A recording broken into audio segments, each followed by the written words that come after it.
Let's get it. The true state of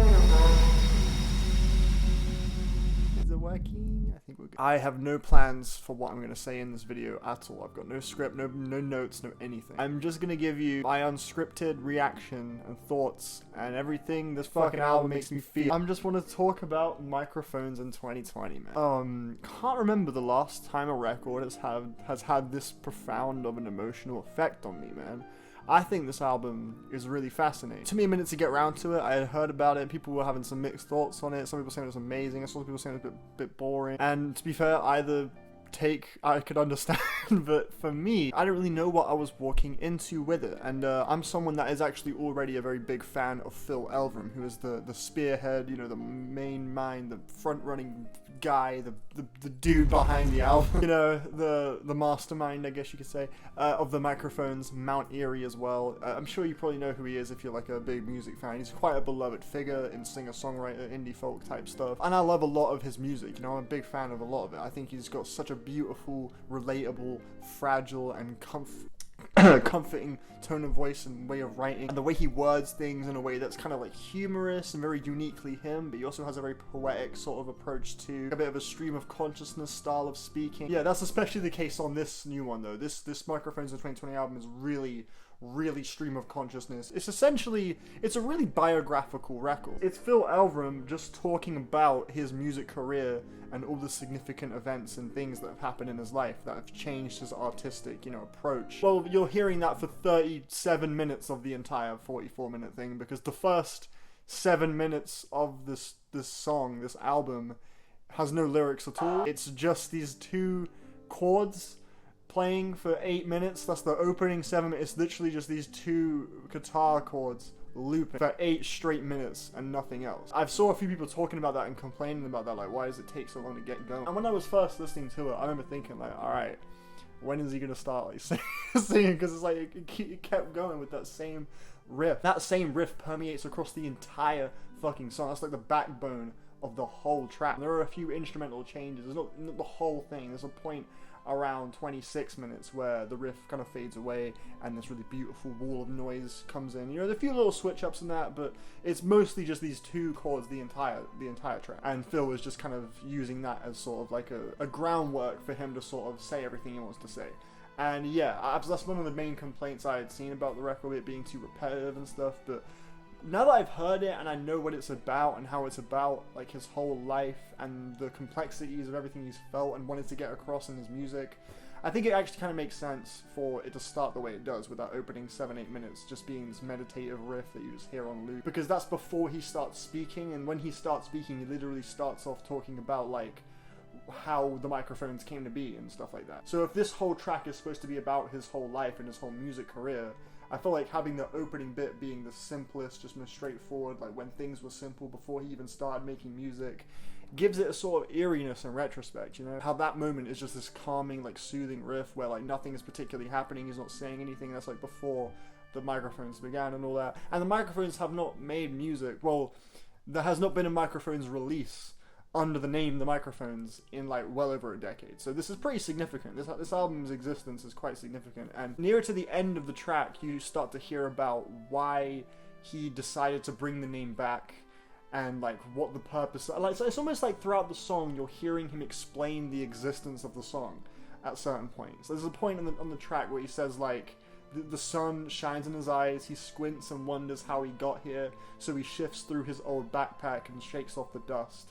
And if you watch the YouTube visual thing, it's basically like he's laying down all these photos. Like there's so many photos. Like the whole video is him like laying down photos in time with the song. And as he continues talking, the photos are kind of like a representation of the picture he's painting with his words, kind of. So you're like seeing the visual like moments of his life that he's talking about. So it's almost like he's saying he had like a retrospective moment where he thought about like reflecting back on how he got to this point, and he kind of went through all these old photos and started to get the inspiration to make this track. And there are also a few moments where he says how, one of the first lines actually, he talks about how he's like, how I was when I was 20 is how I am right now, or something like that. I'm where I was when I was 20. And maybe that's just why he wanted to get this out and just have like this biographical giant song that's just like this big 44-minute compact song to document everything he's done as a musician. And that's essentially like the concept of the track, right? And I just think personally, as much potential as there is for that not to be that entertaining,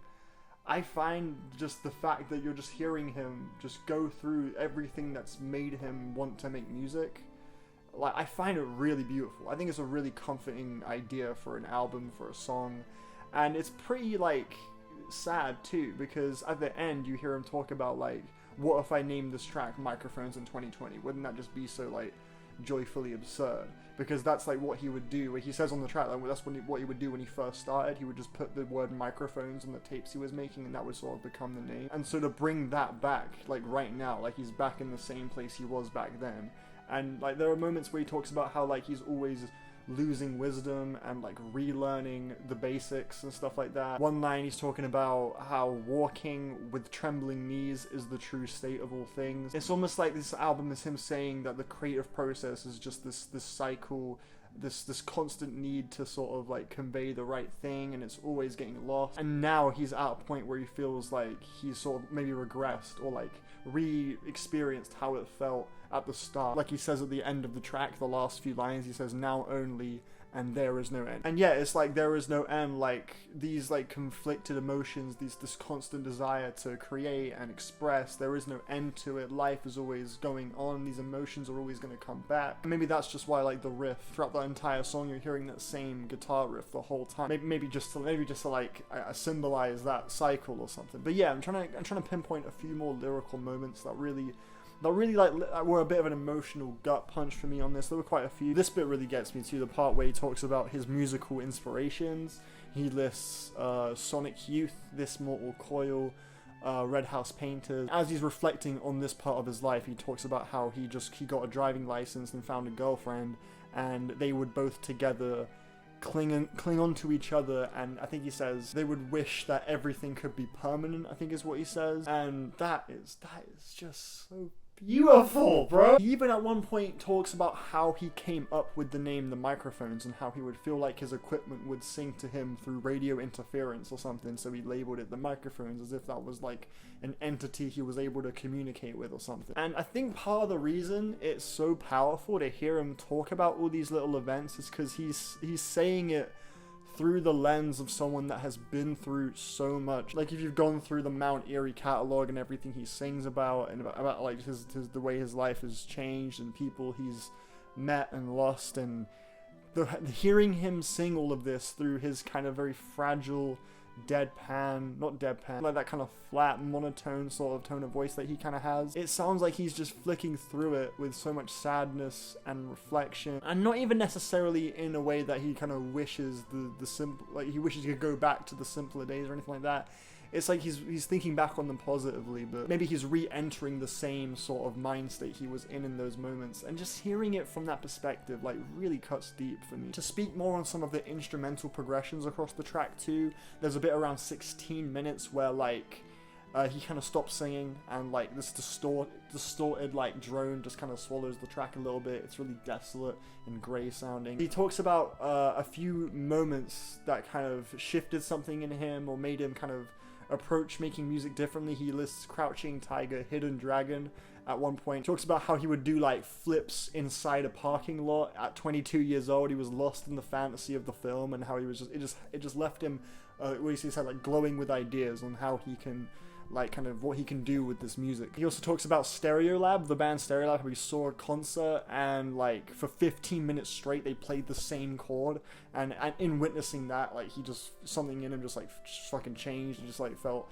like he just kind of opened up something inside him musically, I guess. Just hearing all these little moments, bro, I could just talk forever about, like, all the little lines on this fucking song that just, like, really made me feel, like, kind of bittersweet, like, feel kind of blissful. It's just so nice hearing him reflect, but it's so, like, kind of sad too, you know. Like, I've followed Phil's music for a handful of years. I wouldn't say I've, like, been an OG fan like that, you know. I'm only fucking 21, so it's just, like, this album just really, it's a really unique listen. It's a really honest and intense, challenging and unique listening experience, and I The only thing I could complain about is I guess it does, like, around the 30-minute mark and you're hearing the same riff and you're hearing his tone of voice for a long time, I guess maybe you can get a little, like, easy to get numb to it, and it's like, okay. But then again, I think the distance between each instrumental flourish that happens is very appropriate, because when it does happen, it hits all the more harder. It would have been cool as well to see him maybe go into the process of making some of the Mount Erie records too, but I'm not going to rate it on what I hope was there. Like, what you get here, I think, is a really profoundly moving experience, and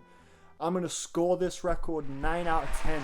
I'm going to give it 9 out of 10. Like, I can't stop thinking about this thing. I just you can't get it on streaming services for obvious reasons, because it's not going to generate him much, you know, revenue. It's not the most ideal for streaming, so you can get it on Bandcamp or YouTube, and I think he definitely does deserve to have some compensation for this release, because it feels like this must have been like a challenge to get out there as accurately as he did. It feels like this is such a perfect, like, interpretation, or not interpretation, but, like, you know, like a perfect realization of his life in one big musical package. You know what I mean? I think that's exactly what he wanted it to be, and I feel like he could not have pulled it off in a more just like uniquely him and impactful way.